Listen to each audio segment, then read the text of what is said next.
Press conference का मकसद ये है कि जैसा कि पार्लियामेंट ने राज्यसभा में भी और लोकसभा में भी एक बिल पास किया है जिसमें कुछ कम्युनिटीज को शेड्यूल ट्राइब का दर्जा दिया गया है। हमारा ये शुरू से ही मानना था ये बिल्कुल अनकॉन्स्टिट्यूशनल है। कॉन्स्टिट्यूशन के लिहाज से ये जो भी कम्युनिटीज हैं वो डिजर्व नहीं करते थे शेड्यूल ट्राइब। और योम अव्वल से हमारा ये रहा है कि अगर सरकार इस किस्म का कोई अहमकाना कदम लेती है, हरकत करती है, तो हमारे पास ना सिर्फ सड़कों पे बल्कि पार्लियामेंट में, बल्कि पार्लियामेंट के सामने और फिर अल्टीमेटली सुप्रीम कोर्ट हमारे पास रास्ता है, हाई कोर्ट हमारे पास रास्ता है।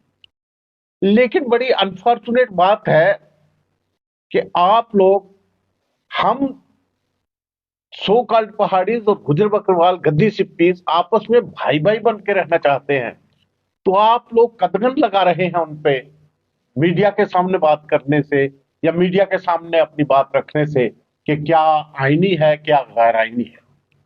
तो हमारा ये कहना है कि हम कोई भी गैर आईनी कदम, गैर कानूनी कदम नहीं उठाएंगे। हम आईनी तौर पे, कानूनी तौर पे इसको कंडेम करते हैं और इसके खिलाफ जो भी चाराजोई हमारे पास हुई वो करेंगे। आपके सामने देखिए, जितने भी यहाँ लोग बैठे हैं तमाम के तमाम एडवोकेट्स हैं और लॉ ग्रेजुएट्स हैं।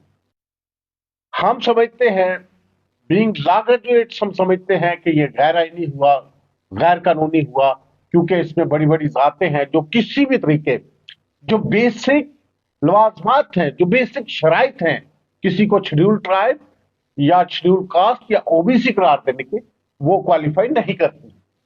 आज की इस प्रेस कॉन्फ्रेंस में हम ये कन्वे कर देना चाहते थे कि कोई भी एप्रीहेंशन सरकार को ऐसी नहीं करनी चाहिए। कोई, यानी आप कतगन नहीं लगा सकते, ना मीडिया पे ना हम पे। हम जो भी कानूनी चाराजोई है वो करेंगे। और अब मेरे साथी जनाब मुख्तार साहब बैठे हैं, तालिब साहब बैठे हैं, ये भी अपनी बात रखेंगे आपके सामने। और मुझे उम्मीद है कि इनकी बात भी आवाम तक पहुंचेगी। बहुत बहुत शुक्रिया। वैसे जरूरत तो है नहीं, एडवोकेट अनवर चौधरी साहब ने बात आपके सामने रखी।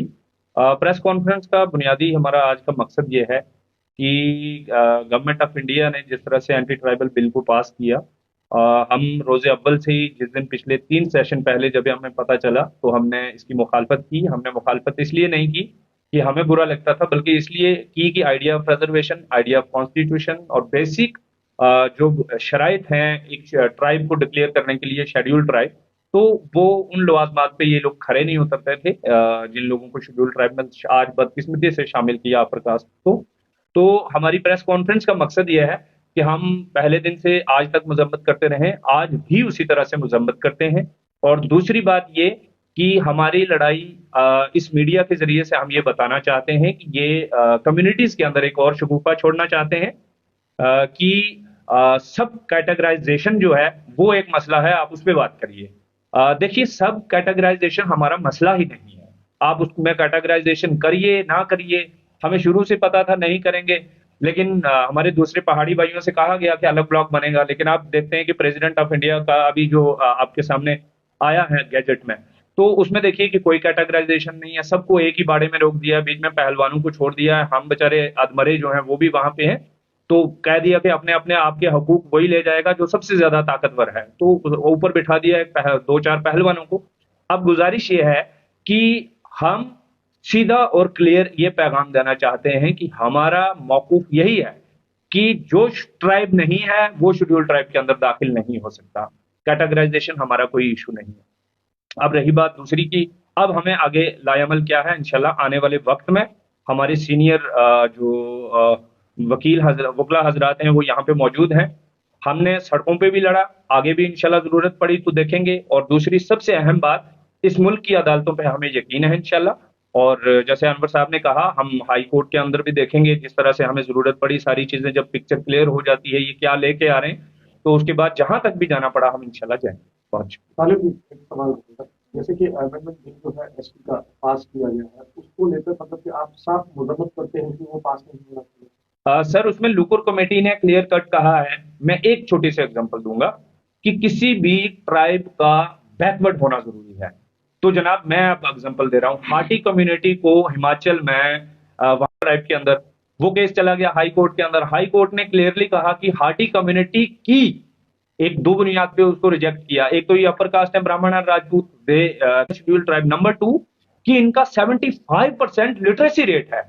तो लोकल कमेटी क्या कहती है, ट्राइब के बैकवर्ड होने की और शेड्यूल ट्राइब के अंदर दाखिल होने के लिए क्या होना चाहिए कि वो देखिए होने को तो सारे ट्राइब्स ही हैं, एक वक्त में तो सारी दुनिया ट्राइब थी, लेकिन हिंदुस्तान के इस शेड्यूल ट्राइब के अंदर शामिल करने के लिए उनका बैकवर्ड होना जरूरी है। तो उसकी हिमाचल के केस में क्या है, हाटी कम्युनिटी के 75% उनका लिटरेसी रेट। अब मैं गुजारिश करता हूं, आप टाइम्स ऑफ इंडिया का 2011 का सर्वे उठा के देखिए, जम्मू कश्मीर पूरे इंडिया के अंदर जितने भी ट्राइब्स हैं उनमें सबसे कम पढ़ा लिखा ट्राइब आपके सामने बैठा हुआ है, 2% लिटरेसी रेट। और इसी बुनियाद पे हाटी कम्युनिटी का केस जो था वो उठ गया। हमारी भी यही दलील है कि हम 2% हमारा लिटरेसी रेट है, यहाँ की जो ब्राह्मण आबादी है वो 95% उनकी लिटरेसी रेट है। कहाँ 75 हाटी कम्युनिटी, कहाँ यहाँ का ब्राह्मण 95%, और हम कहाँ बेचारे 2% वाले। ये एक बुनियादी हमारी एक इंग्रेडिएंट की बात करें, अगर इस किताब को खोलें फिर तो ये दास्तां बयां करते करते जमाना गुजर जाए। एक ही सिंपल से एग्जांपल हम दे रहे हैं कि एजुकेशनल लेवल हमारा ये है जिसकी बुनियाद पे लूकर कमेटी ने कहा, और बाकी सारी के सारे जो इंग्रेडिएंट्स हैं उनमें से कोई भी वो जो है वो फुलफिल नहीं करते। तो अगला रुख क्या रहेगा? अगला हमारे सीनियर अनवर साहब ने कहा है, अगला रुख इंशाल्लाह आने वाले वक्त में जैसे सारी चीज पिक्चर क्लियर होती है, किस तरह से चीज, सुप्रीम कोर्ट ने भी अभी कहा है कि स्टेट गवर्नमेंट ये इस पे ये ताकत रखती है, उनको ये अथॉरिटी है कि वो कैटेगराइजेशन कर सकती है। लेकिन फिलहाल आपने कल देखा कि एक नई क्या